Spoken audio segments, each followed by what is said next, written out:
Topic of the video is theme and the symbols of the poem Let Me Not to the Marriage of True Minds.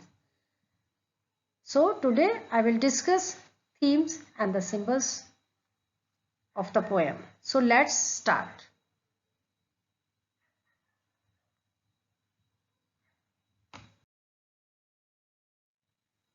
Theme of the poem. So first theme of the poem is love and change. William Shakespeare's poem Let Me Not to the Marriage of True Minds is a sonnet written in a Shakespearean form. The main subject of the poem is love, and the central theme is that love bears all.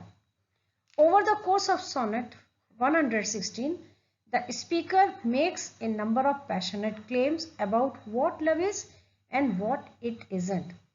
For the speaker, true love does not change over time. Instead, it goes on with same intensity forever. The speaker establishes this argument from the poem's opening lines that love is not love at all if it alters or bend or sway when things get tough or if it lets itself be diminished. It is like ever fixed mark that even during a storm is never shaken. And it is like a pole star that guides ship as they wander at sea. So love then is something that passes through impediment, obstacles and difficulties without losing any of its passion or commitment. The speaker considers more kinds of change and extends his initial argument. In line 9 and 10, he adds that true love does not change even a beauty fades, represented in the poem by the image of youthful rosy cheeks losing their vitality, because love is not primarily concerned with the body. It is not affected by aging. In line 11 and 12, the speaker generalizes his argument even further by claiming that love does not change under any circumstances, and it goes on to the edge of doom. So the couplet, the concluding line, is just a bold statement about how right his point is, claiming that if he is not right, then no man has ever loved. So this is the theme, love and change. Next theme is loyalty. So as far as sonnet 116 is concerned, loyalty plays a key role in true love. The poem asserts that true marker of love is its persistence. Without constant devotion, love is not love. A lot of difficulties can arise when two people who love each other, but if their feelings are real, none of these things should matter. So, true lovers always forgive each other and stay together regardless of the circumstances.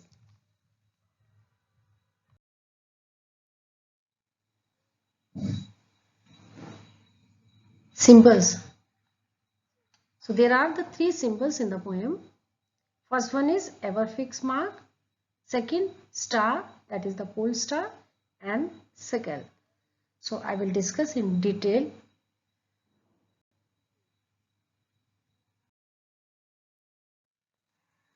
So lighthouse. Lighthouse, this is an ever fixed mark. So speaker has in mind a specific kind of mark. So he says it is an ever fixed mark. So ever fixed mark, it is sea mark, that is a beacon or lighthouse. The structure serves to warn sailor to avoid certain area filled with reef which they may run aground. This warning is life-saving information during a bad storm or in the dark, when a ship might run otherwise enter dangerous water without realizing it.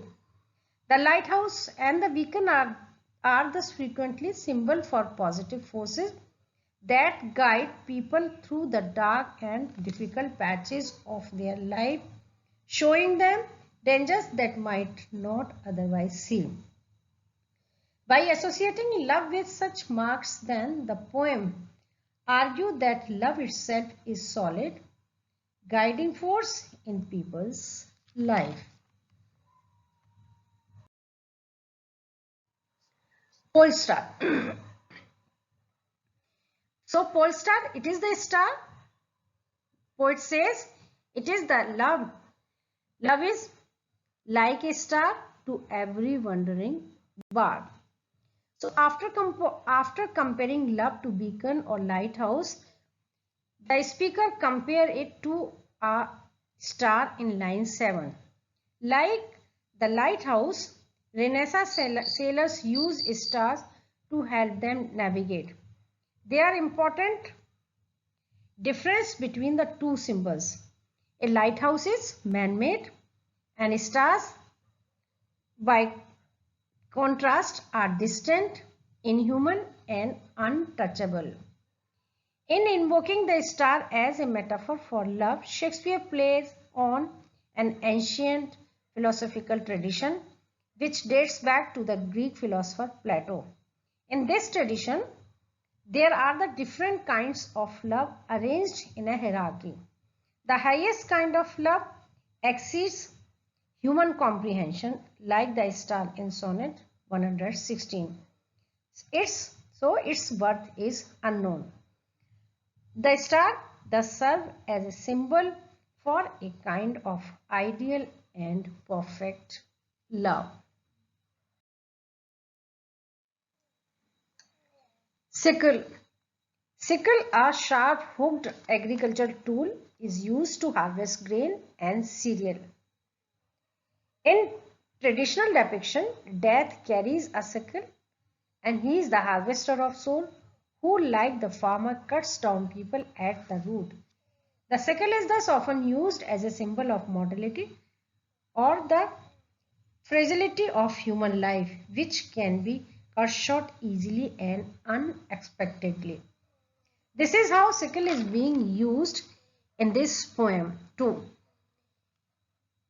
Here time uses its sickle much as death would. It harvests youthful beauty, represented by rosy lips and cheeks, and transforms the body with age, much as harvesting a lush field reduces it to a barren place. But love, according to the speaker, is immune to time and its sickle. It will not diminish or grow weak with age and is stronger than the frail and the mortal body. Thank you very much.